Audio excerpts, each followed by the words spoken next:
Chapter 30. Family Companionship. Some parents do not understand their children and are not really acquainted with them.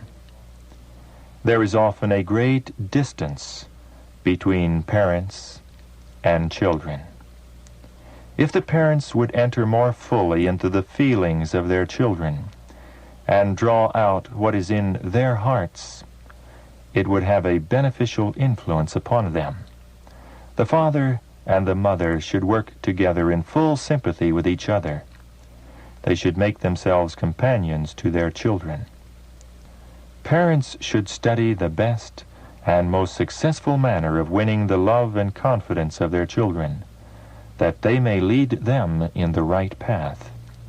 They should reflect the sunshine of love upon the household.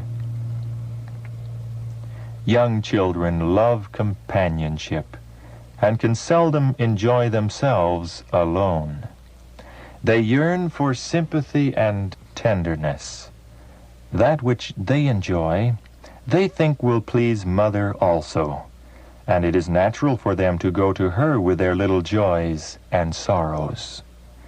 The mother should not wound their sensitive hearts by treating with indifference matters that, though trifling to her, are of great importance to them. Her sympathy and approval are precious. An approving glance, a word of encouragement or commendation, will be like sunshine in their hearts, often making the whole day happy.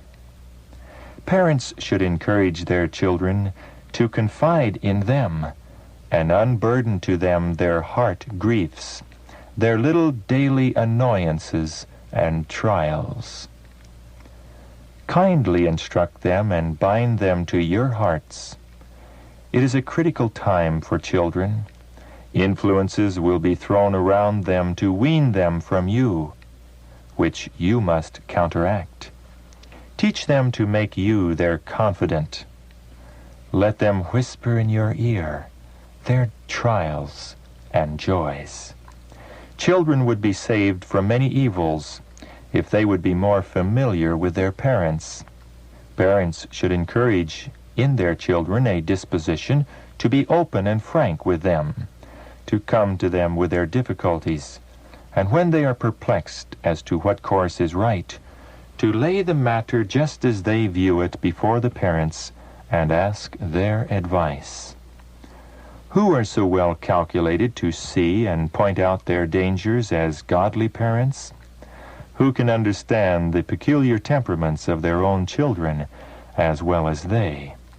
The mother who has watched every turn of the mind from infancy and is thus acquainted with a natural disposition is best prepared to counsel her children. Who can tell as well what traits of character to check and restrain as the mother, aided by the father? "No time," says the father. "I have no time to give to the training of my children, no time for social and domestic enjoyments." Then you should not have taken upon yourself the responsibility of a family. By withholding from them the time which is justly theirs, you rob them of the education which they should have at your hands. If you have children, you have a work to do in union with the mother in the formation of their characters.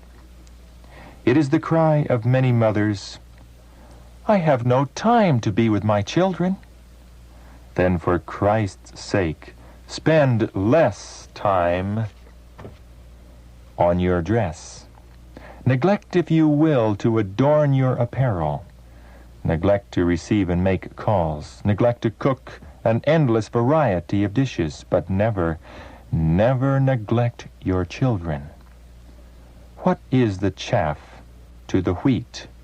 Let nothing interpose between you and the best interest of your children.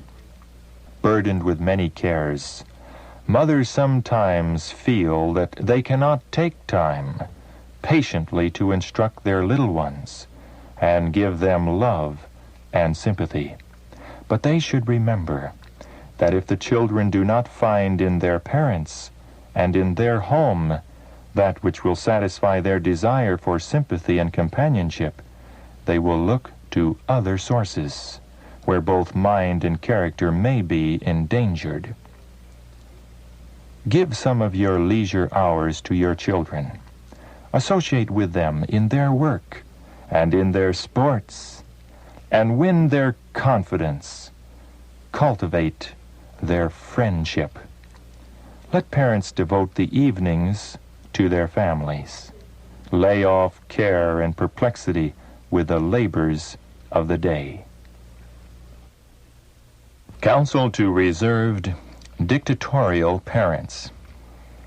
There is a danger of both parents and teachers commanding and dictating too much, while they fail to come sufficiently into social relation with their children or scholars. They often hold themselves too much reserved and exercise their authority in a cold, unsympathizing manner, which cannot win the hearts of their children and pupils. If they would gather the children close to them and show that they love them, and would manifest an interest in all their efforts and even in their sports, sometimes even being a child among children, they would make the children very happy and would gain their love and win their confidence. And the children would sooner respect and love the authority of their parents and teachers. Satan and his host are making most powerful efforts to sway the minds of the children, and they must be treated with candor, Christian tenderness, and love. This will give you a strong influence among them, and they will feel that they can repose unlimited confidence in you. Throw around your children the charms of home and of your society. If you do this, they will not have so much desire for the society of young associates. Because of the evils now in the world and the restrictions necessary to be placed upon the children, parents should have double care to bind them to their hearts and let them see that they wish to make them happy. No barrier of coldness and reserve should be allowed to arise between parents and children.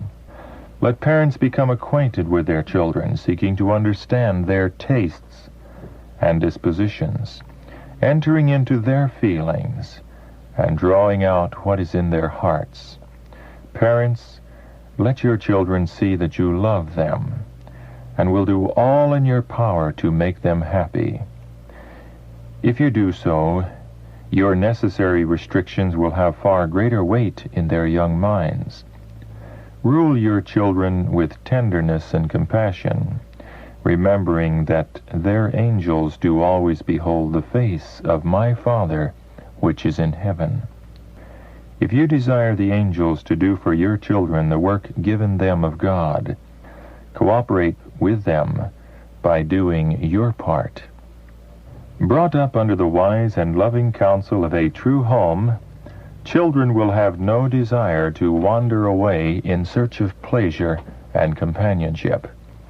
Evil will not attract them. The spirit that prevails in the home will mold their characters.